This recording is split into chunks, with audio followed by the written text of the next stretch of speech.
పవన్ కళ్యాణ్ గారిని మీరు ఇక్కడ ఒకటి చెప్పాలి రాజకీయ నేను పార్టీని సడన్గా ఎక్కడ కూడా వదిలేదు. పవన్ కళ్యాణ్ గారు నన్ను వదిలేశారు కానీ నేను పవన్ కళ్యాణ్ గారిని ఎక్కడ వదిలేదా.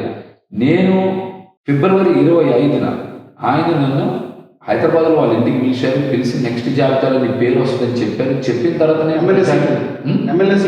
ఎమ్మెల్యే సీట్ జాబితాలో కావాలంటే ఆయన ఇంటి సీసీటీవీ ఫుటేజ్ చూసుకోని ఆ రోజు కూడా చెప్పాను. ఆ రోజు మరి లింగంనేని రమేష్ గారు ఉన్నారని కూడా చెప్పాను. మరి మేము మీటింగ్ మాట్లాడుకున్నాం. మరి ఫిబ్రవరి 25న మీరు చెప్పిన తర్వాత కదా నేను అక్కడి నుంచి వచ్చి విజయవాడలో ఇంకా ప్రచారం స్పీడప్ చేసి ఇంట్లో వాళ్ళని కూడా తిప్పాను.